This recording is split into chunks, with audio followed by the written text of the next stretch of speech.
At ayun na nga mga noobwits. So meron tayong mga lost footages ngayon na na-recover natin sa mga hard drives natin. At ito ay Tagaytay trip natin nung 2020 nung medyo newbie pa tayo sa mga long rides. At syempre kasama natin dito si Papa Jesus dyan. At first time niyang makakasama dito yung pinsan ko na si Kuya Jun. Hindi ko din maalala kung bakit hindi na-upload tong video na to. Feeling ko napangitan ako sa naging itsura or naging kahinatnan.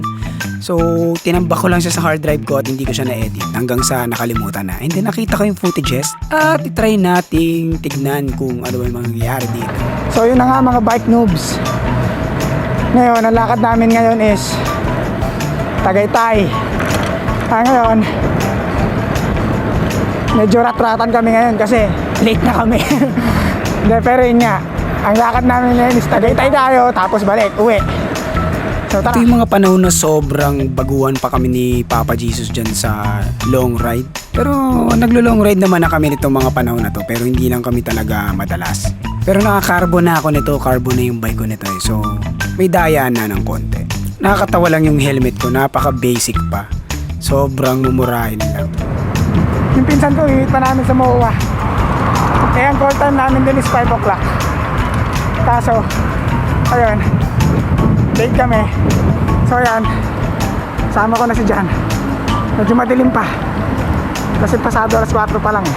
So yan, nasa Espanya tayo at pinipilit magmabilis, kunwari malakas, pero sa totoo lang, hindi talaga. Magaan lang yung bike pero ewan ko ba? So ayan, Raon. Diyan madalas bumibili ng mga kung ano-anong mga karaoke, mga electronic gadgets, minsan instruments, meron din dyan. Kasi musicians kami. So bukod sa napaka-lame kong magsalita sa video na to, parang walang kagana-gana, napansin ko yung pinaka kalsada nung lugar na to, wala pa yung mga green na ilaw. So sobrang early pa talaga nitong mga videos na ito. Kasi ngayon may mga ilaw na nagkulay green para makita mo yung daan eh. So itong mga panahon na to, alam ko wala pa kaming mga mics, di pa kami nakalapel. So pag nagsasalita si Papa Jesus dyan, hindi niyo siya narinig. Ngayon yung mga videos ko, sobrang linaw ng mga audios ng mga kasama ko kahit malayo sila. Kasi lahat kami ngayon nakalapel na. Siyempre gusto ko narinig nyo yung mga usapan namin para parang kasama na rin kayo sa ride. Paglagpas ng bridge na yan, makikita mo na yung globo. So doon namin kikitaan si Kuya Jun, pinsan ko. So ayan, sama ko na yung pinsan ko, ayan. Yung nasa kaliwa, tapos si Jan yung nasa kanan. Medyo malakas na yung ulan. Naalala ko, nakakatawa to kasi nagpabili ako sa pinsan ko ng jacket para pwedeng gamitin sa ride pang ulan, na raincoat na gano'n. Pagkaabot niya ng jacket sa akin, umulan. So parang talagang isinadya yung jacket na yun para sa ride na to. So ayan, larga na tayo. Wet look ang mga tito. Wet look. Wet look ang mga tito. So ito na yung pagtatransform ni Papa Jesus dyan as plastic balloon man. Tawang-tawa kami dito sa buong ride nung habang suot na yan. Tapos ihipan mo. Ang tito. Ang tito. Yung amin mo. Gaganin mo. Oo nga. Puputukin mo, tapos ihipan mo. Huwag kang didikit sa nakaganyan ha. Oo, hindi na kaya. Plastic balloon man. Salamat, Chappy. Medyo saglit-saglit pa yung mga video natin ngayon kasi medyo malakas yung ulan, yung gimbal mababasa. Aray mo, naka-wearable gimbal pa pala ako nito. Nasaan na kaya yun? Tingnan niya siya. Plastic balloon man. Mukhang tanga, chong eh. Hinto ka. Ibalon po natin din sa ilalim kasi umaangat eh. Takin mo. Dapat talaga nakataking nga eh. Papasok yung shorts mo. Oo, tali mo lang. So ayun, dapat nakatali nga tong costume ni Plastic Balloon Man para hindi siya nakakatawa sa daan. So yun guys, nasa Cavite pa rin kami, Dasmariñas yata. Pero ang lakas pa rin ng ulan, hindi ako makapag-vlog ng maayos. Kaya ganito na lang muna. Wala masyadong sasakyan ngayon dito, pero maulan kasi.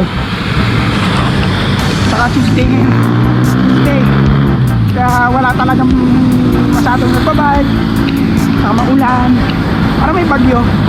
Since umalis kami ng MOA kanina, hindi na tumigil yung ulan.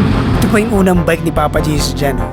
Meron pang carrier sa likod. Tsaka yung sandugo bike ni Kuya Jun na binili niya kasi idol niya si Raymond Marasigan. May ganyang bike kasi si Raymond Marasigan.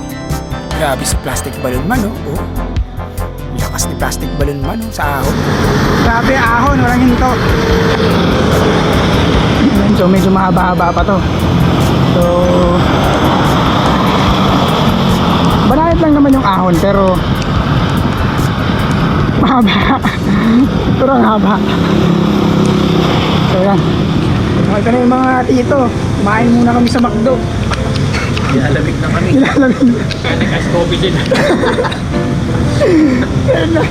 Nilalamig pero nag-ice coffee para mga sarap. May ginaw pero dilat. Down. Lupit ka na apat ng Tagaytay. Uy, ilang kilometers na lang tayo? 50 ako sa galing na hapon. Ilang kilometers na lang tayo patagal? Natitira? Ah. Hindi ko alam, sorry. Spoiler pala, meron pala kaming hike ni Kuya Jun. Hindi ko alam kung next video yun or next video, pero tingnan natin. Somewhere in Batangas yan. Abangan nyo. Hindi. Pang oras. Barya na yun. Isang oras. Isang oras pagpatag. Ako, isang oras na lang din. Isang oras na lang relax. Paano yung pauwi? Bala kayo, susunod lang naman ako sa inyo. So, nasa Tagaytay na kami ng mga oras na ito. Hindi ko alam kung anong pinagsasabi ko dyan sa video na yan. Pero malamang walang kwenta yung pinagsasabi ko dyan. Hindi ko lang maalala kung anong oras to. Pero alam ko naghahanap kami ng kakainan pang tanghalian. Pero parang sobrang aga pa nito para magtanghalian. Pero alam niyo naman sa Tagaytay, ang dami mga bulaluhan doon na kahit alanganing oras, bukas sila. Ayan, nandito ngayon kami sa mga bulaluhan. Kumakain kami ng malamang bulalo. Nasa bulaluhan kami. Oh, dito yun, di ba? Lagay sa inggit, oh. Dito sa kinainan namin, pinapasok kami. Nang walang face shield. Face shield days pa pala itong mga days na to oh. Pero sobrang bullshit talaga ng face shield na yun Sobrang kagaguhan talaga yun. Isipin mo, hindi ka papapasukin sa restaurant ng walang face shield pero tatanggalin mo din naman yun sa loob. Diba? Kagaguhan. So yun, after namin kumain, babalik na kami din sa same route namin. Kumusta, Lex? Okay lang yun. Mamaya yung chan ko masakit. Bakit? Dami mo kinain Katay lang. Sakit na legs, kaya mag-iisip Sorry, saltan-salon. Dito ko yata na-realize na gusto kong ilapel lahat ng mga kasama ko tsaka yung sarili ko kasi pangit na pangit ako sa audio nitong video na to kaya siguro hindi ko din in-upload. Ayan, lumakas yung ulan. So, bakit sila? Dahil Boy Scout ako, naka-jacket na ako. Ay, lakas! Lakas niya! Plastic! Si plastic balloon mo yan, oh! Yan naman siya. In fairness din sa plastic na yan, Nakapagtagay. Nakapagtagay tayo. May sumpa talaga yung pagsusot ng kapote kung kailan mo siya suot tsaka araw. Parang tanga, diba? Ewan ko ba? Parang car wash, no? Pag nagpa-car wash ka, uulan. Sigurado tuyo kami nito mamaya. Yung basahan namin kanina tuyo na matutuyo. Ah, ang init na. Bilis, gas mo na. Bilis, di ba? Ah, init. Dito na kami sa Dasmariñas. Isang oras lang. Sobrang bilis na kami pababa. Lusong kasi. Sarap pag weekdays magbike. Wala masyadong sasakyan. Wala din masyadong nagbabike. Ayun, sarap. Ayan na naman, madilim na naman. Nagbabadya na naman ang umulan. Hindi ko lang na-vlog na maayos tong ride na to. Ulan kasi kanina sayang. Pero sana may masalba ako mga clips. Sana may magamit ako.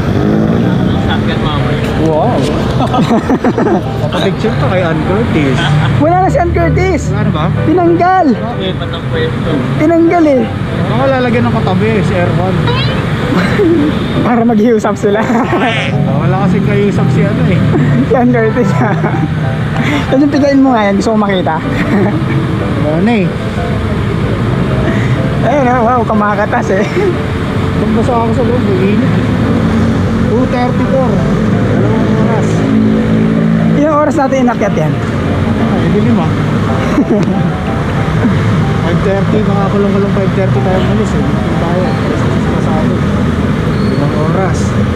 Binaba natin, 2. So ito na yata yung mga nasalbang last clip ng ride na ito. Hindi talaga ako nakapag-vlog ng maayos nito, hindi ko alam kung bakit. Pero nanginayang din ako sa mga clips na shoot. At gusto ko din sanang i-share kung ano yung mga itsurahan namin nung nag-ride kami dati. Ang ending nga pala ng ride na to, nasiraan si Papa Jesus dyan. Parang lumuwag yata yung isang rotor niya kasi naka-center lock pa siya. So ayun, sobrang ghetto pa nung setup namin, naka-3x pa siya. Pangit pa nung quality ng video, yung audio namin hindi pa ganun kapulido. Syempre, gusto ko din ipakita yung mga humble beginnings namin. Ngayon, pag pinanood mo yung mga video namin, yung mga ride vlog namin, medyo masangat ng konti. Hindi na ganun kapangit. At dito ko natatapusin to. Ako nga pala si Nat at kasama ko si Papa Jesus dyan at si Kuya Jun sa video na ito na nagpapaalalang manatiling bike no babambuhay para tuloy-tuloy lang ang pasok ng kaalaman. Paalam!